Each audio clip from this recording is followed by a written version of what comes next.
امہات المومنین اس قدر صدقات کیا کرتی تھیں. آج ہم میں سے ہر شخص مال جمع کرنے میں لگا ہوا ہے. آج جو ہم نے آیتیں پڑھی ہیں نا سورہ بقرہ، اس میں 3 رکوع مسلسل صدقات و خیرات کی ترغیب پر ہیں. مسلسل بار بار جو لوگ اللہ کی راہ میں خرچ کرتے ہیں ان کی مثال ایسے ہے کمثل حبۃ انبتت 7 سنابل، گندم کا ایک دانہ جس سے 7 دانے پیدا ہو جائیں اور پھر اس دانے سے مزید دانے. جب آپ خرچ کرتے ہیں اس کی خیریں پھیلتی ہیں، وہ تمام ثواب کس کے کھاتے میں جاتا ہے؟ اکیلے آپ کے کھاتے میں جاتا ہے. اللہ فرماتے ہیں جو اللہ ایک گندم سے ہزاروں گندم پیدا کر کے دکھاتا ہے تمہیں آنکھوں سے، وہ تمہارے 1 روپیے سے ہزاروں روپے پیدا کر کے کیوں نہیں دکھا سکتا؟ ایسے بڑھائے گا اس کا ثواب. خواتین کی بھی ذمہ داری ہے. رسول اللہ صلی اللہ علیہ وسلم خواتین میں باقاعدہ صدقات و خیرات کی ترغیب پر بیان کیا کرتے تھے. جہنم سے بچنے کی ضرورت جتنی مرد کو ہے اتنی ہی عورت کو ہے، اور صدقہ اللہ کے غضب کو ٹھنڈا کرتا ہے. آپ سے کوئی گناہ ہو گیا، کوئی کوتاہی ہو گئی، اللہ کو غضب آیا ہے، توبہ استغفار بھی کرو خوب گڑ گڑا کے، اور کسی کی حاجت پوری کر دو. کیونکہ جب اللہ اس کو خوش دیکھیں گے تو اللہ جو آپ پر غصے ہوئے تھے وہ غصہ اللہ کا، بولو بھائی، ٹھنڈا ہو جائے گا. حضرت عمر رضی اللہ تعالیٰ عنہ پریشان تھے نا، ایک گھر سے آواز آئی غریب بچوں کی. حضرت عمر نے جا کے ان کو کھانا کھلایا. لوگوں نے کہا کہ آپ امیر المومنین ہیں، آرام کریں، ہم پہنچا دیں گے. فرمائے نہیں. تو جب وہ غریب عورت نے کھانا پکایا، بچوں کو کھلایا، تو حضرت عمر وہاں کھڑے ہو کر یہ منظر اپنی آنکھوں سے دیکھتے رہے. کیوں؟ فرمائے جیسے میں نے ان کو پریشان دیکھ کے پریشان ہوا نا، اب میں ان کو کھاتا دیکھ کے خوش ہونا چاہتا ہوں. جب تک یہ کھا رہے میں کھڑا رہوں گا. تو جو کسی کا خیر خواہ ہوتا ہے نا وہ اسے خوش دیکھ کے خوش ہوتا ہے. تو اللہ اپنی مخلوق سے محبت کرتے ہیں. تو جب کسی مخلوق پہ کوئی حال آتا ہے اور دوسرا اس کی مدد کرتا ہے اور وہ غریب یا مسکین، وہ حاجت مند خوش ہوتا ہے، تو اللہ بھی کیا ہوتے ہیں؟ خوش ہوتے ہیں.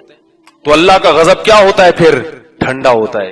تو یہ غضب ٹھنڈا کرنے کی ضرورت جیسے مردوں کو ہے اسی طرح سے عورتوں کو بھی ہے. خواتین کہتی ہیں کہ ہمارے پاس تو پیسے ہی نہیں ہوتے تو ہم کہاں سے صدقہ کریں.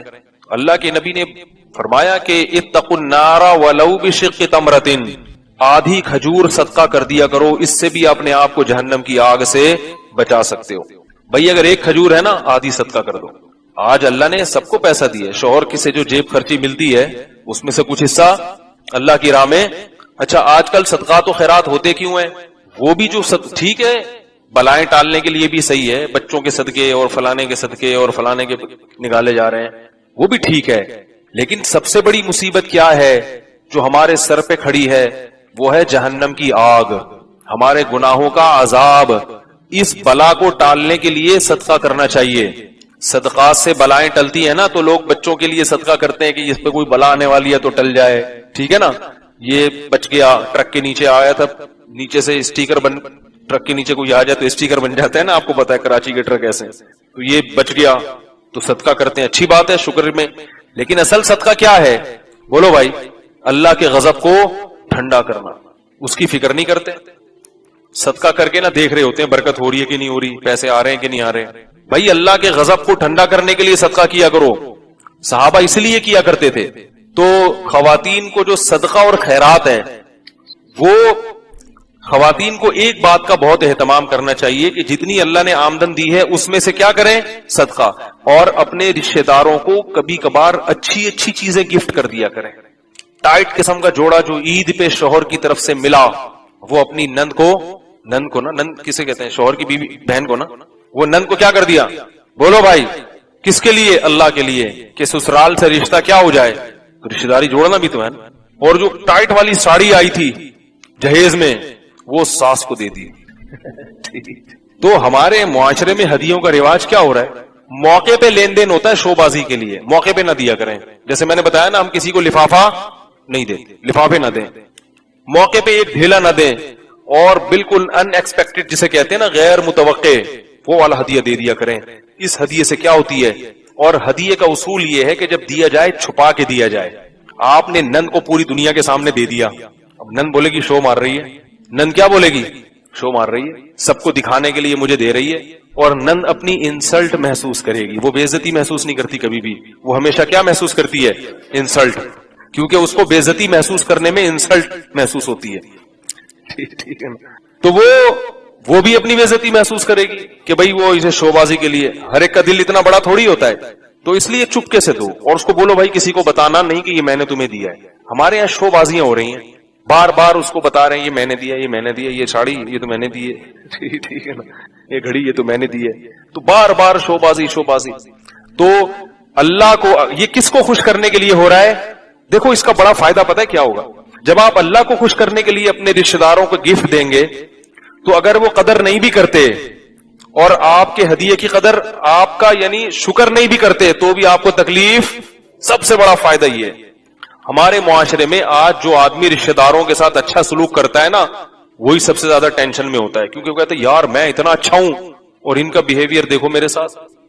تو بھائی آپ اتنے اچھے اللہ کے لیے ہیں نا, تو اللہ کا سلوک آپ کے ساتھ انشاءاللہ بہت اچھا ہوگا. تو آپ کو کیا ضرورت ہے یہ آپ کے ساتھ اچھا سلوک کریں یا نہ کریں. بھائی ہم نے اللہ کے لیے کیا, ہم تو کسی کو بتانا بھی نہیں چاہتے.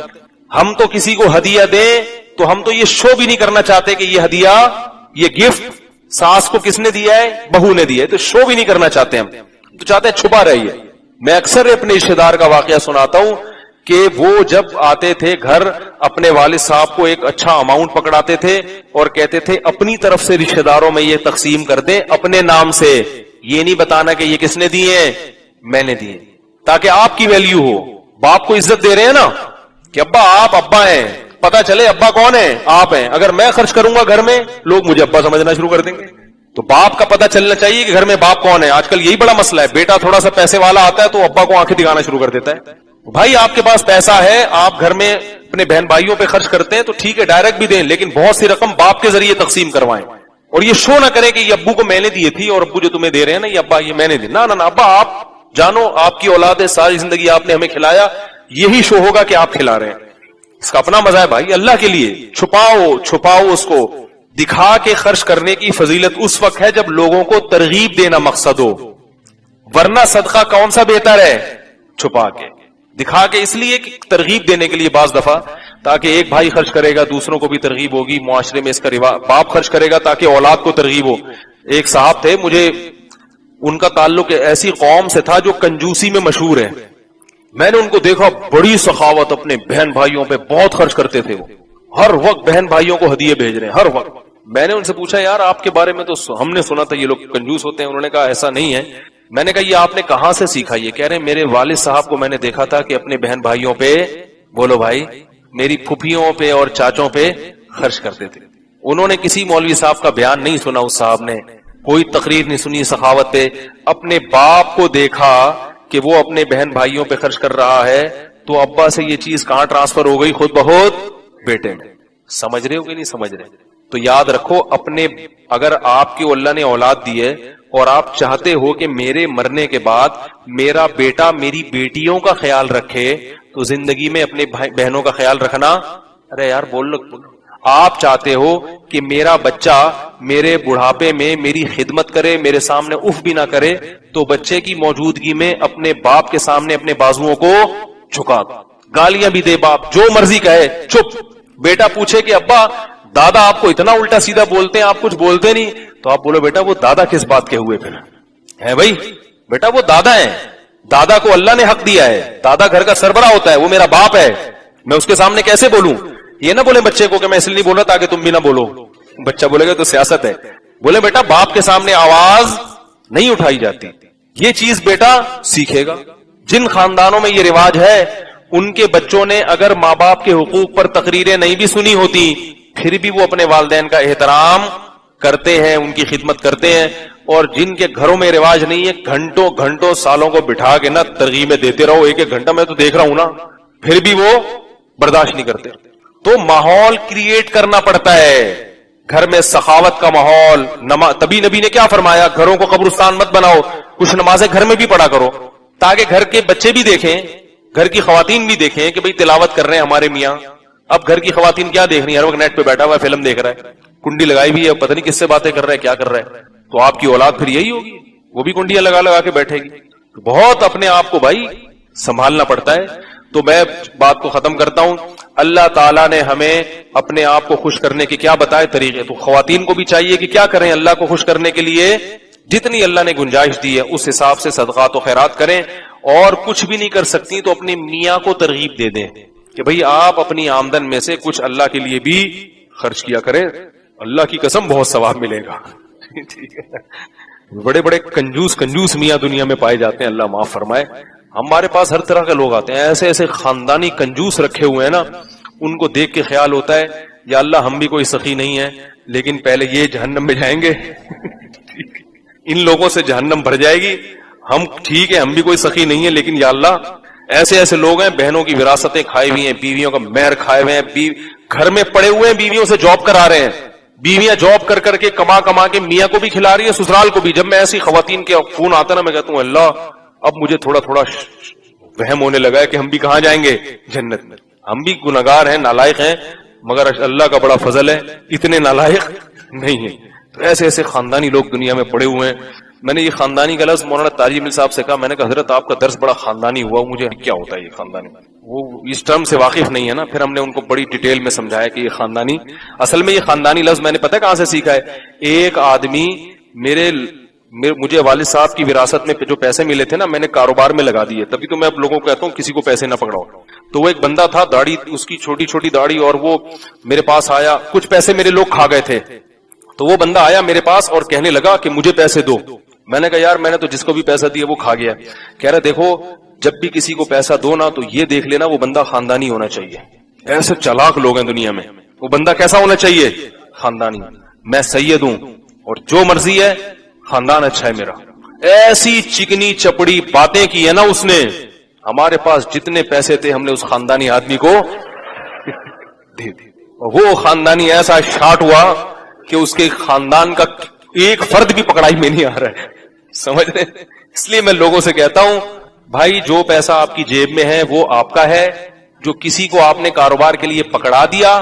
ابھی کل میرے پاس ایک صاحب آئے کہ میں نے اپنے پیسے کسی کو پتہ نہیں 1 کروڑ روپے دیے, وہ دے نہیں رہا. میں نے کہا اگر وہ دے دے تو دنیا کا سب سے بڑا بیوقوف ہے وہ.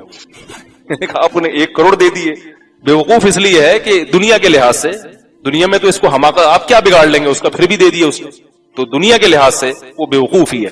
تو یہ خاندانی کا لفظ جو ہے نا یہاں سے آیا ہے. تو باتیں بکھر رہی ہیں جلدی ٹوٹی پھوٹی, جو اللہ نے کہلوا دی. تو بھائی صدقات و خیرات کرو, اور کچھ اچھی اچھی چیزیں بھی اللہ کی راہ میں صدقہ کیا کرو اللہ کو خوش کرنے کے لیے. تو یہ وہ محبت کے اظہار کے طریقے ہیں محبوب سے جو اللہ اس کے رسول نے ہمیں بتائے ہیں. نماز, حج, زکات, اور نبی صلی اللہ علیہ وسلم رمضان میں سخاوت کا دریا بن جایا کرتے تھے. اتنی سخاوت ہے, حالانکہ تھا کیا نبی کے پاس, گھر میں چولہا نہیں جل رہا, مگر جو آ رہا ہے وہ دریا کی طرح بہ رہا ہے. اتنی سخاوت کیا کرتے تھے آپ صلی اللہ علیہ وسلم رمضان میں. رمضان میں تلاوت زیادہ اور صدقات و خیرات زیادہ, یہ کام نبی صلی اللہ علیہ وسلم رمضان میں زیادہ. کام سے جانا پڑ گیا اسلام آباد, بہت کئی سالوں کے بعد میں نکلا, اور اسلام آباد سے بائی ایئر کراچی آ رہا تھا.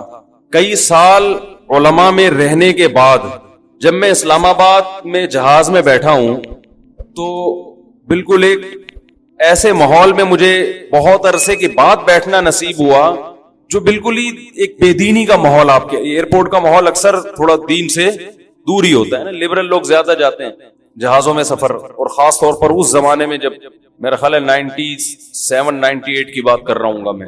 اب تو عام آدمی بھی جہاز میں سفر کرنے لگا, پہلے تھوڑا سا ذرا اونچے لیول کے لوگ سفر کرتے تھے. تو میں نے جو جہاز میں مسافر دیکھے سب 3 پیس سوٹ ٹائی میں اکثر لوگ, اور بریف کیس ہاتھ میں. اکثر بزنس مین کا یہ اسٹائل ہوتا ہے, اچھا اسٹائل تھا, لیکن مجھے ایسا لگ رہا تھا مردہ لاشیں. ایک عجیب وحشت ہو رہی تھی ان کو دیکھ کے. معذرت کے ساتھ تھوڑے سے توہین آمیز الفاظ میں استعمال کر رہا ہوں, لیکن جو میرے دل کی کیفیات تھی وہ یہ تھی. عام طور پہ لوگ اس اسٹائل کو اور ایسے تاجروں کو دیکھ کر متاثر ہوتے ہیں کہ یار یہ ہے اسٹائل, زندگی کا اسٹائل کیا ہے, بولو نا کیا ہو گیا. کوئی رکشے والا, ٹیکسی والا, ایک عام غریب آدمی جب مالداروں میں بیٹھتا ہے تو اس کو وہ اٹریکٹ کرتا ہے نا یہ اسٹائل. میں کوئی رکشہ نہیں چلاتا تھا اس وقت بھی, کھاتا پیتا تھا الحمدللہ, لیکن علماء میں رہنے کی وجہ سے یہ اس طبقے سے میں بہت دور ہو گیا تھا. اور کوئی رکشہ چلاتا بھی ہو تو کوئی بری بات نہیں ہے. بہت سے رکشے والے قیامت کے دن بہت اونچے ہوں گے. یہی چیز تو نکالنی ہے کہ رکشہ اور لینڈ کروزر میں فرق نہیں ہے. تو میرے ذہن میں ایک عجیب وحشت ہو رہی تھی ان کو دیکھ کے, نفرت سی ہو رہی تھی کہ یعنی ان سے متاثر نہیں ہو رہا تھا, مجھے اپنے حلیے پہ ناز ہو رہا تھا. ایک تو ڈریس کالے کوٹ, لباس تو سفید اچھا ہوتا ہے یار, جو ایک روحانیت ہے اس کے اندر. گورا بلیک کلر پہ فخر کرتا ہے, ہمارے نبی نے کس رنگ کو پسند کیا؟ سفید. کتنا فرق ہے بلیک میں اور وائٹ میں. آپ کبھی نہا دھو کے سفید کپڑے پہن کے مسجد آئیں, ایک الگ ہی آپ کو, اور میں آپ کو گارنٹی سے کہتا ہوں آپ 2-4 مہینے وائٹ کلر پہنے, اس کے علاوہ کچھ نہیں, پھر آپ کو وائٹ کے علاوہ وحشت ہوگی. آپ اللہ نے سفید کلر میں, سفید رنگ میں مرد کے لیے اتنی روحانیت رکھی ہے. دوسری بات, چونکہ وہ سارے تاجر تھے, نماز وماز کا تو کسی کو خیال نہیں تھا. ایک ذہن میں ایک چیز آ رہی تھی کہ یہ اس دنیا کا جو مسافر خانہ ہے نا, جو بے وفا دنیا ہے, اس سے محبت کرنے والے لوگ ہیں. تو کیسے بے وقوف لوگ ہیں یہ, ہم سے اچھے ہی ہوں گے, لیکن جو میری جو فیلنگ ہے میں تو وہ بتاؤں گا نا. وہ فیلنگ صحیح تھی غلط تھی میں اس پہ بحث نہیں کر رہا. لوگ پھر کہتے ہیں آپ توہین کر رہے ہو, انسلٹ کر رہے ہو. انسلٹ نہیں کر رہا. وہ میں نے پچھلی دفعہ بیان میں کہا نا, میں نے لنگڑی خواتین کو بھی نکاح کا پیغام بھیجا, بہری کو بھی. کسی نے کہا دیکھو لنگڑی عورتوں کا مذاق اڑا رہا ہے. ابے لنگڑی عورتوں کا مذاق کون اڑا رہا ہے؟ اس میں مذاق اڑانے والی کیا بات؟ ہم تو اپنا واقعہ سنا رہے ہیں کہ ہم نے ہر طبقے کو پیغام بھیجا تھا. ہاں یہ کہہ سکتے ہیں کہ لنگڑی کے بجائے یہ کہہ دیتے پاؤں سے معذور, تو یہ الفاظ نامناسب تھے, لنگڑے کے لفظ. یہ میں اس سے رجوع کرتا ہوں, لیکن جب ممبر پہ آدمی گھنٹے گھنٹے بیان کرتا ہے تو 2-4 الفاظ دائیں بائیں ہو جاتے ہیں. باقی کسی کی پاؤں کے معذور کا مذاق اڑانا یہ تو بہت بڑا جرم ہے. نبی صلی اللہ علیہ وسلم نے فرمایا کسی کے عیب پر کا مذاق مت بناؤ, اس کا امکان ہے اللہ اسے صحت دے دے اور اس بیماری میں تمہیں مبتلا کر دے. اصل تو آخرت ہے, آخرت میں پتہ چلے گا کون کتنا بڑا فنڈر تھا دنیا میں. تو میں جب ان کو دیکھ رہا تھا تو مجھے ایک عجیب وحشت ہو رہی تھی اس ماحول میں, جہاز کے اس ماحول میں. وحشت یہ ہو رہی تھی کہ یہ سارے یا ان میں سے اکثر بریف کیس میں دولت لے کے گھوم رہے ہیں, یہ نوٹوں سے محبت کرنے والے لوگ ہیں. یعنی جو میری کیفیات تھی نا وہ میں آپ کو سمجھا نہیں سکتا. اچھا میری تو یہ کیفیات پورے راستے کے یار کن لوگوں میں بیٹھ گیا ہوں. مجھے وحشت ہو رہی تھی, میرا دل چاہ رہا تھا کہ میں یہاں سے اٹھوں, اسی ماحول میں جاؤں جو مجھے وہاں مدرسے میں ملا ہے. میری یہ فیلنگ تھی جس کی وجہ مجھے سمجھ میں نہیں آ رہی تھی. بات آئی گئی ہو گئی, اتفاق سے ہمارے حضرت مفتی رشید احمد صاحب کا سفر ہوا, امریکہ گئے یا پتہ نہیں کہاں جانا ہوا ان کا. بیان کے بعد انہوں نے کہا بہت دنوں کے بعد نکلا ہوں میں. عجیب لوگ دیکھ کے مجھے کیا ہو رہی تھی؟ وحشت. پھر فرمایا جب میں یہاں آیا ہوں طلبہ کو دیکھا ہے, ماشاءاللہ ان کے چہروں پہ داڑیاں, چہروں پہ رونق, نماز کے نشان. فرمایا ایک عجیب روحانی سکون مل رہا ہے. تو میری جو کیفیت تھی مجھے خیال ہوا کہ یہ ہمارے شیخ کی وہی کیفیت. اس سے پتہ چلتا ہے کہ اہل اللہ کی صحبت کتنی اہم چیز ہے. بہت سی چیزیں جو کتابوں سے انسان نہیں سمجھ پاتا, بیانات سے نہیں سمجھ پاتا, وہ انسان اہل اللہ کی صحبت میں رہ کے سیکھتا ہے. آپ کے دل کی کیفیات بدلتی ہیں. اب آپ کہہ سکتے ہو اس میں وہ کون سا ہو کے نہا دھو کے نہیں بیٹھے ہوئے تھے, کیا بدبو آ رہی تھی کیا ان کے جسم سے جہاز میں, جو مفتی صاحب کو وحشت ہو رہی تھی؟ کیا ہو گیا بھائی؟ آپ کہہ سکتے ہیں کہ اسلام آباد سے جب ہم چڑھے جہاز میں اور وہ سارے کوٹ ٹائی والے تاجر بیٹھے ہوئے تھے, اور ان میں ایک آدھ اچھے بھی ہوں گے, نمازی بھی ہوں گے, اکثر تو بےچارے بے نمازی دنیا دار قسم کے لوگ تھے, تو کیا ان سے کیا بدبو آ رہی تھی جو آپ کو اتنی وحشت ہو رہی ہے؟ یہ روحانی بدبو ہوتی ہے, یہ جسمانی بدبو بولو نہیں ہے, یہ روحانی بدبو ہے. یہ روحانیت پیدا ہوتی ہے اہل اللہ کی صحبت میں, اللہ والوں کی صحبت میں وقت گزار کے. ہمیں یاد ہے ہم بچپن میں جب بنوری ٹاؤن جایا کرتے تھے, ایسا لگتا تھا ایک نور برس رہا ہے آسمان. ہم تو یونیورسٹی کالج کے ماحول میں رہنے والے. ارے ہم اسکول سے نکلتے تھے, گھر سے نکلتے تھے, بیگ لٹکا کے اسکول جاتے تھے, ایک نمبر کے شرارتی, اللہ معاف فرمائے. اسکول پہنچتے پہنچتے اڑنگیاں دینا ایک دوسرے کو. اسکول بھی ہمارا قریب نہیں تھا. اب تو بچے گھر سے نکلے, وین میں بیٹھے, مائیں لپائی پتائی کر کے ان کو ڈسٹمپر سے وہ ہر طرح سے تیار کر کے دھکا دیا گاڑی میں, وہاں اسکول میں اترے, وہاں ان کو ٹیچر نے ریسیو کیا بڑی تمیز کے ساتھ, آئیے بیٹھیے تشریف رکھیے, بڑی عزت ان کی, باپ سمجھ کے ان کو گھر میں پالا جا رہا ہوتا ہے. پھر وہاں ڈانٹنا نہیں ہے, مارنا تو سوال ہے, ڈانٹنا بھی نہیں ہے. بچے کی رسپیکٹ مجروح ہوتی ہے, اس سے سیلف رسپیکٹ پہ اثر پڑتا ہے. ایکچولی بچے کی مینٹل گروتھ نہیں ہو پاتی, ایک نمبر کا فرعون متکبر بنتا ہے وہ. کبھی کبھار چلتے پھرتے ویسے ہی ہلکا پھلکا بچے کو ایک آدھ چماٹ, زیادہ نہیں, زور سے نہیں, کبھی کبھار. زیادہ کرو گے تو بد اخلاقی ہے یہ. وہ پوچھے کیوں مارا, کہہ رہے یہ بتانے کے لیے کہ میں باپ ہوں. ایسا نہ ہو تھوڑے دنوں میں وہ اپنے آپ کو باپ سمجھنے لگتا ہے. یہ ہو رہا ہے. کل میں جی ٹی وی پہ انٹرویو دے رہا تھا تو کسی لبرل نے یہ کہا کہ آج کل ماں باپ بچوں کے حقوق ادا نہیں, کھلا نہیں رہے ان کو, ان پہ خرچ نہیں کر رہے. یہ پتہ نہیں کون سی دنیا میں رہتے ہیں. لاکھوں میں ایک والدین ایسے ہوتے ہیں جو بچوں پہ خرچ نہیں کرتے. 99% والدین بچوں پہ ان کی ضرورت سے زیادہ خرچ کر رہے ہو, سب کچھ لٹا کے کھلا رہے ہوتے ہیں. یہ پتہ نہیں کون سی دنیا میں یہ لبرل لوگ رہتے ہیں, پھینکنے کے لیے بیٹھے ہوئے ٹی وی میں, پھینکتے رہو بس بیٹھ گئے. اپنے معاشرے کو بس نیگیٹو کر کے دکھاؤ کہ ہم گندے ہیں. اور بھائی ہمارے یہاں اولاد پہ باپ اتنا خرچ کرتا ہے کہ آپ کی گورا تو ایک کمبخت ایک دھیلا خرچ نہیں کرتا اپنے اولاد پہ. وہ بچوں کے بڑے حقوق ہیں وہاں پہ. اور ہمارے ہاں باپ آدھا ہو جاتا ہے, بال گر جاتے ہیں اس کے سر کے. بچوں کے اسکول کی فیسیں, بچوں کو جو کہے گا کمبخت وہ کھلائے گا اس کو. جیم سے کھانی ہے ڈبل روٹی, جیم بھی رکھا ہوگا فریج میں, انڈا کھانا ہے, انڈا بھی پڑا ہوگا. آج کا بچہ, باپ میں یہ مجال نہیں ہے کہ بچے کو انڈا کھانا ہے اور باپ کہنی تو جیم سے روٹی کھائے گا. وہ پرانا زمانہ تھا ونس اپون اے ٹائم کہ جو پکائے کھا, تیری مرضی کا نہیں. ہمارا اللہ کا شکر ہے مالی حالات بہت اچھے تھے, لیکن ہماری ماں نے ہمیں اپنی مرضی کا کھلایا ہے, ہماری مرضی کا نہیں. مجھے اپنی والدہ کا وہ چمٹا یاد آتا ہے, گرم چمٹا. جب روٹی پکاتی تھی نا تو اب آلو کی بھجیا پکی ہوئی ہے بالفرض, مولی کی بھجیا پکی ہوئی ہے, ہمیں تو اچھی نہیں لگتی تھی مولی کی بھجیا, بنی ہوئی ہے تو ہم بیٹھے ہوئے, نہیں کھایا جا رہا, ہم سے دل ہی نہیں چاہ رہا کھانے کا. وہ انڈے والا برگر منگوا دو. نہیں, مجھے یاد ہے ہماری والدہ چمٹا گرم گرم نا ہماری طرف کرتی تھی, یہ لگاؤں گی کھاؤ اس کو بیٹھ, تمہارے باپ کو بھی یہی کھانا ہے. صحیح ہے نا. تو خیر کیا بات چل رہی تھی, کدھر چلا گیا. تو بات کیا کر رہا تھا, وہ سارا دماغ ہی کہیں اور چلا گیا یار. وہ بچوں کو بٹھاتے ہیں اسکول میں, آپ دیکھو نا ایسی لپائی پتائی ہو رہی ہے ان کی, پھر کمبختوں کو پڑھا کیا رہے ہیں, پڑھا تو ڈھنگ, ان کو سیب دیا ہوا ہے اس میں یلو کلر کرو. یہ ایجوکیشن جس کے ہم 6-6 ہزار روپے اسکولوں میں سیب میں رنگ بھرنے کے لیے, فضول قسم کی ٹائم ویسٹنگ. 2-4 انگلش میں نظمیں سکھا دیتے ہیں تو ماں باپ کو چونکہ وہ بھی نہیں آتی تو ماں باپ سمجھتے ہیں بچہ فل ایجوکیٹڈ, ماشاء اللہ بہت ہائی لیول کی تعلیم حاصل کر رہا ہے. Twinkle twinkle little star how I wonder what you are, وہ پتہ نہیں کیا نظم تھی.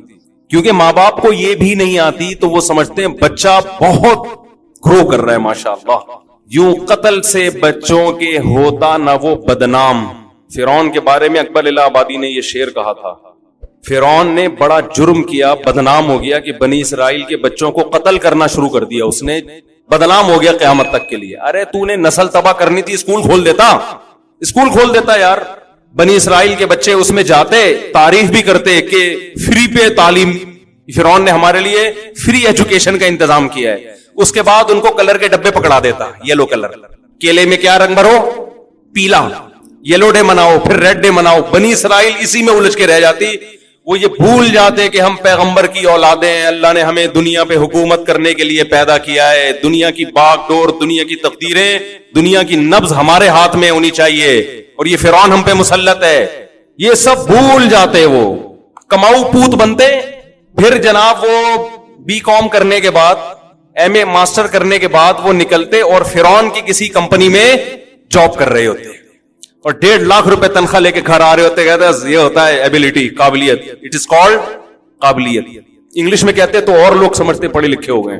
اس لیے اکبر الہ آبادی نے اس وقت کے اسکولوں کو دیکھ کے کہہ دیا تھا کہ یوں قتل سے بچوں کے ہوتا نہ وہ بدنام. افسوس کے فرعون کو کالج کی نہ سوجی, کالج بنا لیتا, اسکول بنا لیتا, سانپ بھی مر جاتا اور لاٹھی بھی نہ ٹوٹتی. خیر وہ بچہ پھر شام کو گھر آتا ہے, ماں تو ماں ہوتی ہے, وہ انتظار میں بیٹھی بھی ہوتی ہے, اس کی مرضی کا اس کو کھلایا جائے گا. خیر وہ ابھی جو کچھ ہو رہا ہے اس پہ وہ پھر موضوع سے ہٹ جائے گی بات. ہم جب اسکول جایا کرتے تھے تو اڑنگیاں دیتے ہوئے, یہ پروٹوکول ہمیں نہیں ملتا تھا. والدہ صبح ناشتہ بنا کے دیتی تھی اپنی مرضی کا, ہماری مرضی کا نہیں, کھاؤ. اور پراٹھے ہوتے تھے, وہ ڈبل روٹیاں نہیں ہوتی تھی, اکثر پراٹھے.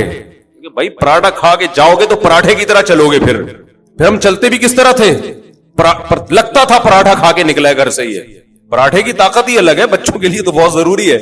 اسکول ہمارا بہت دور تھا گھر سے، اور اتنا موٹا بیگ کمر پہ لٹکا کے بہت دور پیدل چلتے، سارے محلے کے لڑکے اکٹھے جا رہے ہوتے. پھر راستے میں شرارتیں الگ ہوتی تھی چلتے ہوئے کہ شوز پہ آپ تھوڑا سا پاؤں رکھیں، وہ شوز کیا ہو جاتا ہے، اتر جاتا. کس نے اتارا؟ اس نے اتارا ہے. پڈا اڑنگیاں دے رہے ہیں، اس میں لیٹ ہو جاتے تھے. ظاہر ہے جب آپ اس اسٹائل میں اسکول جائیں گے تو آپ لیٹ ہو جائیں گے. تو پی ٹی ماسٹر کھڑے ہوتے تھے ڈنڈا لے کے، چلو بھائی ہاتھ. پھر 2-4 ڈنڈے کھائے. کبھی اس استاذ کے خلاف دل میں بدگمانی نہیں ہوئی، بھائی استاذ ہے، بڑا ہے، اس کا حق ہے. وہ یہ تھوڑی کہ جانوروں کی طرح پیٹ رہا ہے. 2-4 ڈنڈے تو حق بنتا ہے نا.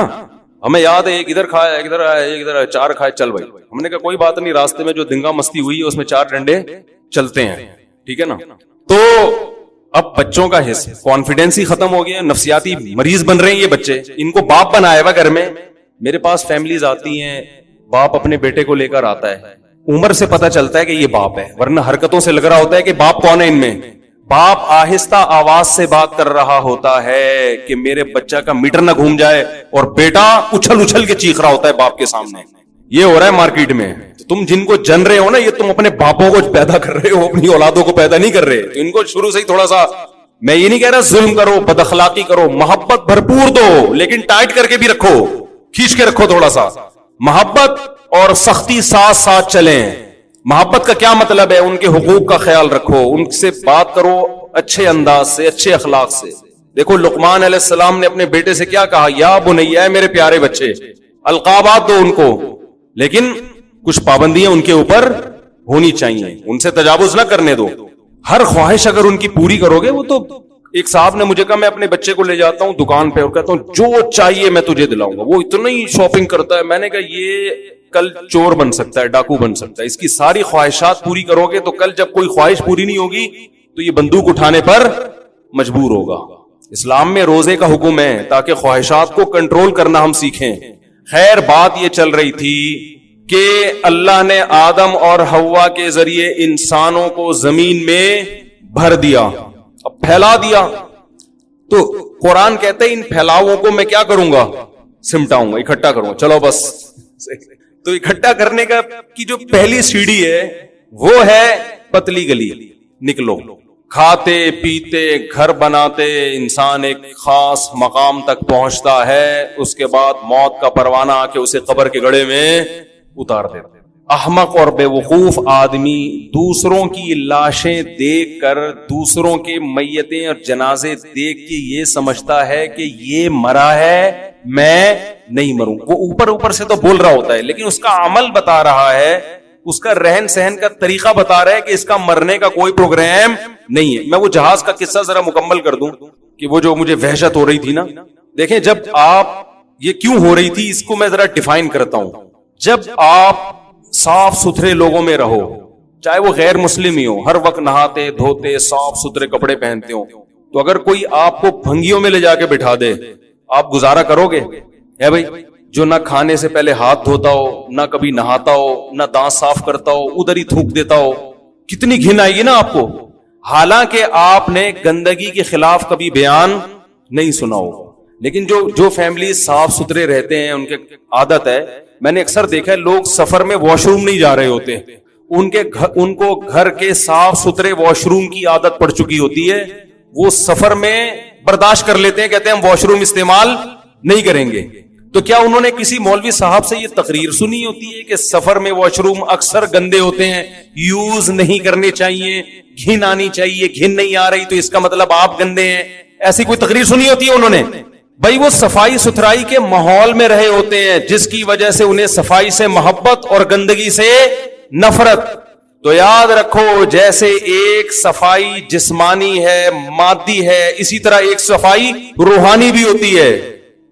ایک آدمی اوپر سے جتنا مرضی صاف ستھرا ہو، اگر وہ دنیا سے محبت کرتا ہے، اس کے دل میں اللہ کی محبت نہیں ہے، وہ روحانی طور پر گندا ہے، گندی چیزوں سے محبت کر رہا ہے.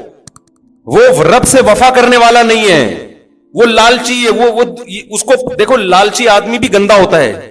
آپ کو پتا چل جائے کہ یہ لالچی آدمی ہے جب بات کرے گا پیسے نکلوانے کی کوشش کرے گا. نفرت ہوتی ہے نا اس سے تھوڑے دنوں میں کہ یار یہ جب بھی ملتا ہے گھما پھرا کے پیسوں کی جیب سے پیسے نکالنے کی کوشش کر رہا ہوتا ہے. لالچی ہے, اس کو جتنا مرضی دو اس کا پیٹ نہیں بھرے گا. جھوٹے سے انسان کو نفرت ہو جاتی ہے نا. بعض لوگ دیکھے ہوں گے ہر وقت جھوٹ بولتے ہیں, ہر وقت میں خود کو غصہ آتا ہے کہ زندگی میں کبھی تو سچ بول لیا اگر, تھوڑا بہت جھوٹ تو ہر ایک بول لیتا ہے, لیکن ہر وقت جھوٹ بولتا ہے چاہے وہ کتنا خوبصورت ہو. لیکن اگر آپ سچے ہیں تو بار بار جھوٹ بولنے والے سے آپ کے دل میں نفرت. اگر آپ پاک دامن ہیں, پرہیزگار ہیں, زنا نہیں کرتے, بدنظری نہیں کرتے, کوئی آپ کو آ کے بتائے کہ میں صبح و شام زنا کرتا ہوں, آپ کے دل میں اس سے نفرت پیدا ہوگی, کیا گندا آدمی ہے. بشرطے کہ آپ خود اس برائی سے بچتے ہوں, آپ کو اس سے نفرت ہوگی. تو جیسے جسمانی گندگی سے انسان کو نفرت پیدا ہوتی ہے بیان سن کے نہیں, صاف ستھرے لوگوں میں رہ کر, ایسے ہی روحانی گندگی سے بھی وحشت ہوتی ہے. لیکن یہ اس وقت ہوتی ہے جب آپ روحانی اعتبار سے صاف ستھرے لوگوں میں ٹائم گزاریں, تو آپ کو بھی اس سے محبت پیدا ہونا شروع. یہ جو لبرل لوگ ہیں ان کو مولویوں میں بیٹھ کے وحشت ہوتی ہے کہ یار یہ کیا داڑھی ایسے شلواریں ان کی ٹخنے سے اوپر, عجیب سے طبقہ ہے یار یہ ہے, ان کو اس میں وحشت ہوتی ہے. مسجد میں آنے سے وحشت ہوتی ہے. ہمیں یاد ہے میں پہلے جہاں رہا کرتا تھا, ایک صاحب 30 سال سے ہم نے ان کو مسجد میں نہیں دیکھا تھا. ہم نے پوری جہاں جس علاقے میں نے ٹائم گزارا نا بہت زیادہ, 30 سال کے عرصے میں ان کو کبھی مسجد میں, مسلمان تھے, مسجد میں نہیں دیکھا, حالانکہ مسجد کے قریب ہی گھر تھا. ایک دن ہمیں یاد ہے مغرب کی اذان ہو چکی تھی, جماعت کھڑی ہونے والی تھی, وہ مسجد میں آئے. ہم نے کہا چلو یار اچھی بات ہے, مسجد میں آگے نماز پڑھیں گے. لیکن وہ ایسے آ کے نا چکر لگا رہے ہیں, یوں کر کے واپس نکل گئے. بھائی جماعت کھڑی ہو رہی ہے, آج اتفاق سے آ گئے, وہ کسی کو تلاش کرنے آئے تھے. لیکن ان کی چہرے پہ جو وحشت تھی نا مسجد میں آنے کے بعد, اس وحشت سے لگ رہا تھا کہ ایسا لگ رہا ہے جیسے جیل میں آ گیا. ایسے بوڑھوں کے واقعات میں نے سنے ہیں کہ ان سے کہا گیا کہ اب آپ کی زندگی گزر گئی, ساری زندگی نماز نہیں پڑھی, اب موت کا وقت قریب ہے, اب تو آ جاؤ مسجد. تو جواب میں کہتے ہیں مسجد میں آتا ہوں تو مجھے عجیب وحشت شروع ہو جاتی ہے, گھبراہٹ بے چینی شروع ہو جاتی ہے. جیسے بھنگی کو آپ کسی دن نہلا دو بے ہوش ہو جائے گا وہ, اس کو گٹر چاہیے, اس کو بدبو چاہیے. اور یہ میں نے دیکھا ہے, آپ مذاق نہ سمجھیں, جو گندگی کے عادی ہوتے ہیں نا ان کو صفائی سے نفرت ہو جاتی ہے. وہ کہتے ہیں پتہ نہیں کیوں نہا رہے ہیں, حیرت کی بات. ایسے لوگ ہیں ان کو پتہ نہیں پانی کی مچھلی بنے ہوئے. خوشبو سے نفرت, ایسے لوگ بھی ہم نے دیکھے ہیں, خوشبو سے گھن آتی ہے, بدبو ان کو اچھی لگتی ہے. یہ ہو جاتا ہے تھوڑے دنوں میں. چائنا والے جو گند کھاتے ہیں اچھا لگتا ہے تبھی تو کھاتے ہیں نا, تو کتے بلی کھا رہے ہیں تو وہ گند اچھا لگ رہا ہے تبھی تو کھا رہے ہیں. ہمارے سامنے کوئی کتا رکھ کے دکھائے, اس کو کتا بنا دیں گے ہم تھوڑی دیر میں, حقیقت ہے یہ. تو مجھے یاد ہے ہم جب بچپن میں بنوری ٹاؤن جایا کرتے تھے, کیونکہ ہم کالج کے ماحول میں پڑھتے تھے, اسکول کا ماحول تھا, وہاں یہ روحانیت والا ماحول نہیں تھا, وہاں تو اڑنگیاں دینے والا ماحول تھا, لیکن وہ بھی اس سے پھر بھی اچھا تھا جو آج کل ماحول ہے. تو ہمیں ایک عجیب روحانیت محسوس ہوتی وہاں, طلبہ کے چہرے ایک عجیب رونق, چھوٹی چھوٹی ان کے جو بچوں کے داڑیاں نکل رہی ہوتی ہیں نا, ٹین ایجز لڑکوں, چہروں پہ ایک رونق. نماز کے وقت میں سارے صف بستہ ہو کے نماز, زمین پہ بیٹھ کے پڑھ رہے ہیں, نہ کوئی ڈیسک, نہ کوئی میز, نہ کوئی کرسی, نہ کوئی تپائی, سادہ ماحول. نیچے کارپٹ پہ بیٹھ کے ایک استاذ بیٹھا ہوا ہے, سامنے حدیث کی کتاب رکھی ہوئی ہے, فقہ کی کتاب رکھی ہوئی ہے, وہ ان کو لیکچر دے رہا ہے, وہ سب بیٹھ کے پڑھ رہے ہیں. تو ہم آپس میں تبصرہ کرتے تھے یار کہ ان کا کتنا سادہ ماحول ہے, اور ہم جو اسکولوں میں پڑھتے ہیں اس ماحول میں اور اس ماحول میں کتنا فرق ہے, ایک عجیب روحانیت. اور یہ بات میں نے محسوس نہیں کی, بہت سے لوگوں نے مجھے بتائی. اور آپ جائیں گے مدارس, آپ کو یہ روحانیت لگے گی, بشرطے کہ اپنے اندر کی روحانیت بالکل ختم نہ ہو گئی ہو. ختم ہو گئی پھر آپ کو وحشت ہوگی کہ کہاں آ گیا میں. تو انسان جب ان لوگوں میں اٹھتا بیٹھتا ہے جو دنیا سے محبت نہیں کرتے, اللہ سے محبت کرتے ہیں, تو اسے پھر دنیا سے محبت کرنے والوں میں بیٹھ کر سکون محسوس نہیں ہو. انہی دنوں میں میری نظر کا کوئی مسئلہ تھا, ٹیسٹ نظر ٹھیک تھی, میں سمجھا کہ خراب ہو رہی ہے, کچھ آنکھ میں کوئی پرابلم چل رہی تھی, تو میں آئی اسپیشلسٹ کے پاس چلا گیا. انہی دنوں میں ایسے کبھی کبھار باہر نکلنا ہوتا تھا, تو 5-6 بڑے بڑے ڈاکٹر بیٹھے ہوئے تھے, لمبے تڑنگے چوڑے, ماشاءاللہ بڑی پرسنالٹی تھی ان کی, آنکھیں وانکھیں. انہوں نے میری ٹیسٹ کی, انہوں نے کہا بھائی 6/6 کوئی پرابلم نہیں ہے. میں نے کہا پھر یہ کیا ہو رہا ہے؟ انہوں نے پھر کوئی وائٹامن کی گولیاں لکھ کے دے دی. اچھا وہ اتنے میں لکھ رہے تھے تو آپس میں باتیں کیا کر رہے تھے, یار وہاں سے ایک جاب کی آفر آئی ہے 80,000 اس زمانے میں, یہ 94-95 کی بات کر رہا ہوں, 80,000 اس زمانے میں بڑی چیز تھی یار, 80,000 کی آفر ہے. وہ کہہ رہا ہے اتنے کی ہے, وہاں چلا جا. تو چونکہ ہم یہ باتیں سننے کے عادی نہیں تھے تو یہ بھی مجھے بڑا عجیب لگ رہا تھا کہ بھائی تو کر لے جاب, یہ باتیں کر کر کے مزے کیوں لے رہے ہو. صحیح ہے نا. محبوب کا تذکرے میں الگ لذت ہے, محبوب کے تذکرے میں مزہ ہے. تو میں سوچ رہا تھا کہ ان کو چونکہ محبت ہے نا نوٹوں سے, تو نوٹوں کی باتوں میں ان کو کیا آ رہا ہے, مزہ آ رہا ہے. اور ہمیں وحشت ہو رہی ہے کہ نوٹ رکھو ٹھیک ہے, باتیں کیوں کر رہے ہو. ہم کہہ رہے تھے باتیں آخرت کی کرو یار, مر جائیں گے ختم ہو جائے. ہم تو یہ باتیں سننے کے عادی ہو گئے تھے, مریں گے سب فنش. دل کا دار الاخ. ہمیں تو وہ قارون کا واقعہ یاد آ رہا تھا. قارون نوٹوں کی بارات لے کے نکلا تو قرآن کہتا ہے قال الذین یریدون الحیات الدنیا, جو دنیا پرست لوگ ہیں قارون کو دیکھ کے کہنے لگے یا لیت لنا مثل ما اوتی قارون, ہائے کاش یہ پروٹوکول ہمیں بھی ملتا. دولت دیکھو یار, اور ہماری حالت دیکھو, گدھے پہ بیٹھ کے ہم گھوم رہے ہیں. گدھا کا جب بھی تذکرہ آتا ہے مجھے ریوو یاد آتی ہے. کچھ دن پہلے میں کہیں ریوو میں بیٹھا ہوا تھا تو ایک صاحب ملنے کے لیے آئے, میں نے تھوڑا سا مسافہ کیا, میں نے کہا دیر ہو رہی ہے کہیں جا رہا ہوں. تو تبصرہ ہونے لگا کہ اب ریوو میں بیٹھے ہوئے ہیں نا تو اب ٹائم ملاقات کا نہیں ہے. میں نے اپنے ساتھی سے کہا ان کو بتا دو میں گدھے پہ بھی بیٹھا ہوا ہوتا تو ٹائم کا ریوو سے کوئی تعلق بولو نہیں ہے. جب ٹائم نہیں ہے تو گدھے پہ بیٹھ کے بھی نہیں ہے. اب جہاں جا رہا ہے یہ تھوڑی کہ کوئی بھی کسی بھی ٹائم پہ آ کے گرفتار کر لے, ایمرجنسی پہنچنا ہے کہیں. اور جو ڈرائیونگ سیٹ پہ بیٹھا ہے نا ریوو, ضروری نہیں کہ وہ گاڑی اس کی ہو, یہ بھی ہے, ہو سکتا ہے کہ اس کی ہو بھی, یہ بھی ہو سکتا ہے کہ اس کی نہیں ہو, کچھ بھی ہو سکتا ہے. اب اس کی ہے یا نہیں تو آپ نے کیا لینا دینا. آپ بیان سنیں پتلی گلی سے نکلیں, کسی کی پرسنل لائف میں دخل اندازی مت کریں. اگر میں کہوں گا کسی کی ہے تو کون اتنا فری کرا رہا ہے بھائی, اپنی ریوو پکڑائی بھی ہے اس اپنی ہے, پھر اس پہ لوگوں کو اعتراض ہوتا ہے. بیان سادگی پہ, دنیا کی محبت نہیں, مسافر خانہ اور گھوم کس میں رہے.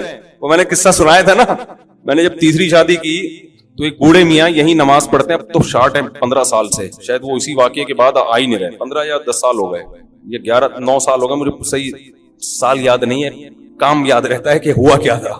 تو میرے ویسے ہی بچے گھومتے رہتے تھے باہر, تو وہ یہاں میرا بیان سنتے تھے ہر جمعے. اس وقت تو میں بہت زیادہ اس ٹاپک پہ بیان کرتا تھا, مسافر خانہ مسافر خانہ. تو لائن لگی ہوئی گاڑیوں کی, بارات آئی بھی ہوگی یا کیا ہوگا. تو وہ بوڑھے میاں یہاں کسی سے پوچھنے لگے کہ یہ کیا ہے, یہ امام صاحب کے گھر پہ رش کیوں لگا ہوا ہے. انہوں نے کہا امام صاحب نے شادی کیا. تو ایسے غصے میں کانپنے لگے, کہتے ہیں ادھر ممبر پہ بیٹھ کے کہتے ہیں دنیا مسافر خانہ ہے. وہ میں پوری ان کی نقل اتارنا نہیں چاہتا, ایسے کانپ رہے تھے غصے میں, کہہ رہے دنیا, ادھر ممبر پہ بیٹھ کے کہتے ہیں دنیا کیا ہے, مسافر خانہ, اور ادھر شادیوں پہ شادیاں. عمر دیکھو ان کی, بچے دیکھو یار, اور دے مار 4.5 شادیوں پہ شادیاں ہوتی چلی جا رہی. بیان کیا کر رہے ہیں, مسافر خانہ. نہیں, بیان سے تو ایسا لگتا ہے کہ جھونپڑے میں رہو, ایک بھی کرنے کی ضرورت نہیں, مر جاؤ گے کیڑے پڑ جائیں گے لاشوں میں, یہی ہوگا نا, تو کیا ضرورت ہے اس ٹینشن کی. نہیں آ رہی بات.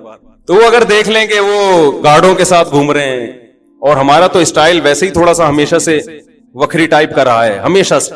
میں جب مدرسے میں پڑھتا تھا تو مدرسے کے مالدار طلبہ جو مجھ سے 10 گنا زیادہ مالدار تھے, وہ مجھے اپنے سے زیادہ مالدار سمجھتے تھے میرے لائف اسٹائل کی وجہ سے. کیونکہ ہمارے خاندان نے ہمیں یہ سوچ دی کہ سوچ غریبوں والی, بولو بھائی, کھاؤ پیو موج, جو حلال نعمتیں اللہ نے دی ہیں. تو آپ بھی کہہ سکتے یار یہ باتیں کر رہے ہیں موت کی اور مثالیں گاڑیوں کی, اور یہ جو بزرگ نے کہا تھا. اور بھائی دنیا رکھنے پر گورنمنٹ کی طرف سے بھی اللہ کی طرف سے بھی کوئی پابندی نہیں ہے, دل میں جگہ مت دو. یہ کھلونے مٹی کے اللہ نے وسائل دیے, رکھ لو, نہیں ہے کچھ بھی نہیں. گدھے پہ گھومو, پیدل جاؤ. میں تو کہتا ہوں چنچی کا جو مزہ ہے, حقیقت بتاؤں آپ, جو مزہ چنچی میں ہے, W11 میں تو جو نہیں بیٹھا وہ دنیا کا بدقسمت انسان ہے. کسی انگریز کو W11 میں بٹھاؤ, یہ مزدائیں تو ختم ہو رہی ہیں چنچیوں کی وجہ سے. یہ غلط ہو رہا ہے. مزدہ تو ہمارے کراچی کا کلچر ہے یار, مزدہ, اس کو ختم نہیں ہونا چاہیے. ہم نے بچپن میں بہت مزداؤں میں سفر کیا, بڑا اپنا ہی اس کا مزہ ہے بھائی. وہ جب نہیں چلاتا نا, حقیقت جب گرمی ہو, پسینے چھوٹ رہے ہوں اور وہ نہیں چلا رہا ہو, اور پیچھے سے جو لوگ آوازیں کستے ہیں, ابے اس کو نیمبو چٹا, ایسی آوازیں ہم نے سنی ہیں, ابے اس کو نیمبو چٹا, یہ نہیں چلے گا ورنہ. اور وہ بھی ایسا ڈھیٹ, بس تھوڑا سا ہلکا سا ایکسیلیٹر دے گا پھر کھڑا ہو جائے گا. اس سے جو اعصابی قوت پیدا ہوتی ہے, آپ کشتے کھا لو, آپ کے اعصاب میں وہ طاقت پیدا نہیں ہوگی, برداشت, حقیقت بتا رہا ہوں آپ کو. تو اس کا اپنا مزہ ہے بھائی. ریڑیوں پہ ہم نے لوگوں کو سوتے ہوئے دیکھا ہے یار, ٹماٹر بیچ رہے ہیں, ختم ہو گئے, وہیں ریڑی پہ سو گئے. کیسے مزے کی زندگی ہے. دنیا سے دل مت لگاؤ, اللہ دولت میں بھی سکون دے گا, غربت میں بھی. اور اگر دنیا سے دل لگایا نا تو کروڑ پتی بھی بن جاؤ گے تو سکون نہیں ملے گا. بار بار روزانہ اب ہے مسافر خانہ, اب ہے سب دھرا رہ جائے گا. پیسہ کماؤ, باتیں نہ کرو زیادہ. ہر وقت وہی سوچ, صبح اٹھتا ہے وہی, شام کو وہی سوچ کے سوتا ہے, پھر صبح اٹھتا ہے وہی سوچ. مرے گا ایک دن, قبر میں اترے گا, بولے گا یار کس چیز میں ٹائم برباد کر کے آ گیا. اور قرآن کیا کہتا ہے, وَلَن يُؤَخِّرَ اللَّهُ نَفْسًا إِذَا جَاءَ أَجَلُهَا. اللہ فرماتے ہیں جب تیری موت کا وقت آئے گا نا, پھر تو کہے گا اتنا صدقہ کر دیا میں نے اللہ, اے اللہ یہ میرا فلاں جگہ صدقہ, فلاں مدرسے کو, فلاں غریب کو, فلاں یتیم خانے کو. اللہ فرماتے ہیں اب نہیں, اب نہیں. جب کھاتا پیتا تھا نا, پیسے کی ضرورت تھی, اس وقت کرتا صدقہ, اس وقت کرتا. یہ اس کی علامت تھی, دنیا کو مسافر خانہ سمجھتا. اب تو مر رہا ہے, اب تو پتہ چل گیا. نبی صلی اللہ علیہ وسلم نے فرمایا انسان صدقے کو ڈیلے کرتا ہے کہ ابھی کل کل کل کل, پھر جب مرنے لگتا ہے کہتا ہے اتنا فلاں کو دے دینا, اتنا فلاں کو. فرمایا قد کان لفلان, اب تو یہ تیرے وارثوں کا حصہ ہے, اب تو نکل یہاں سے. اور وارث انجوائے کر رہے ہوتے ہیں کہ ہم کھائیں گے. او بھائی تم بھی نہیں کھاؤ گے, کل جو تمہارے باپ پر وقت آیا ہے کل تم پر بھی یہ وقت آئے گا. زیادہ فری ہونے کی کوشش مت کرو, زیادہ خوشی